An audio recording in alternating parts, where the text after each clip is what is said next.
भागवत कथा में मेहनत आपके लिए की जा रही है और ये कथा इसीलिए गाई जा रही है महात्माओं, प्यारे बंधुओं, कि आपके घर में दुर्योधन दुशासन कोई पैदा न हो। अगर पैदा हो जाए तो गांधारी धृतराष्ट्र की तरह अंधे गूंगे बहरे बन के मत बैठो, या तो विदुर की तरह छोड़ के चले जाओ और या तो फिर उनको लड़ो, सुधारो। पुत्रहितम अनिरितम द्वंद्व पापम दुखम क्लेशिणम् अपहार कृति भाषान्ते दुर्जितम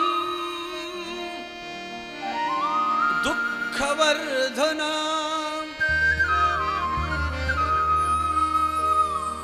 अनंत कुलंघातिम वासयेव सर्वदा पित्रांतरदरन दुःख एत एव स पुत्रः। ऐसा पुत्र अगर घर में है तो वो कुल घाती है और वो पितरों का भी नाश कर देता है और पुत्र का भी नाश कर देता है। अपनी 3 पीढ़ी जो लोग मर चुके हैं उनका भी नाश करता है, मरे हुए को भी तकलीफ पहुंचाता है ऐसा दुष्ट पैदा हो जाए तो, और आने वाली अपने पौत्र प्रपौत्र को भी सर्वनाश कर देता है, समाज में किसी के लायक नहीं छोड़ता। ऐसा अगर कोई घर में पैदा हो जाए तो या तो उसे मार डालो, कुछ दिन जेल में चले जाओ, और या फिर वन में चले जाओ, उसे छोड़कर अपना रिश्ता खत्म कर दो, नहीं तो 7 पीढ़ियों का नाश करता है दुर्योधन दुशासन। आपके घर में ऐसा कोई है तो उसका सीधा सीधा उदाहरण दिया। आज विदुर जी आए लौटकर हस्तिनापुर में और आकर पता लगाया कि धृतराष्ट्र और गांधारी दोनों जीवित हैं। महाभारत पूरा हो गया, पांडवों को विजय मिल गई और पांडव ही सेवा कर रहे हैं उन दुष्टों की।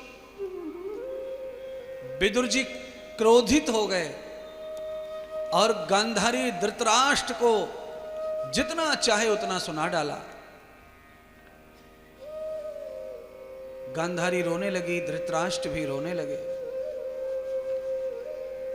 हे विदुर, तुम सच कह रहे हो, मार लो, हमको मारो और अपने हाथों से मृत्यु दंड दे दो, हम इसके लायक ही हैं। दुष्ट माता पिताएं पुत्र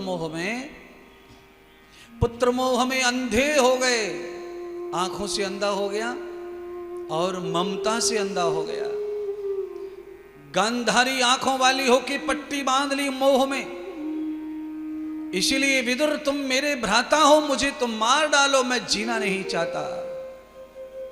जिन पांडु पुत्रों के साथ मेरे पुत्रों ने केवल घात किया, मैं उनके यहां रह रहा हूं और वो मुझे सम्मान दे रहे हैं। एक पल भी विदुर मैं जीना नहीं चाहता, पर मैं मर नहीं सकता क्योंकि मुझ में मरने की शक्ति नहीं है। मैं घोर लालची हूं, माया से भरा हुआ, प्रपंच से भरा हुआ, पुत्र मोह में अंधा। मुझे तुम ही मार दो, मृत्यु दंड दो। हे विदुर, तुम मुझे मारो, मुझे जीवित नहीं रहना है पल भर भी, पर मैं स्वयं से मर नहीं सकता। मैं निर्बल हूं, इतना कमजोर कि जो अपने पितरों के आगे कुछ न कर सका, वो कैसे यम को कैसे जीते।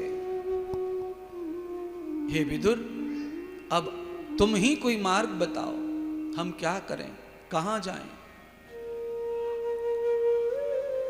गांधारी आंखें नहीं खोलती, मुझे दिखता नहीं, तुम्हें कौन से वन में जाऊं,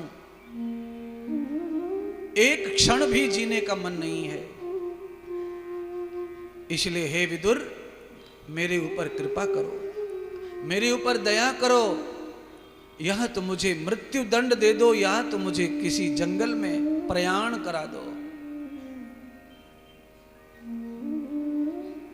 विदुर जी संत बन गए थे, तपस्या कर जंत बन गए थे। भगवान कृष्ण के परम भक्त विदुर जी ने नीति अपनाई और धृतराष्ट्र और गांधारी को अपने साथ आधी रात्रि में ले लिया और सीधे हिमालय ले गए। हिमालय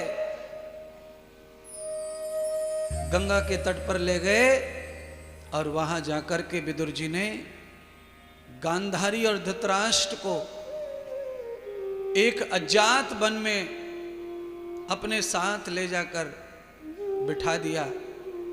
भगवान श्री सूत जी सौनक आदि ऋषियों को बताते हैं कि हे सौनक, अचानक से जंगल में भयंकर आग लग गई और उस आग में ही गांधारी धृतराष्ट्र जलकर राख हो गए।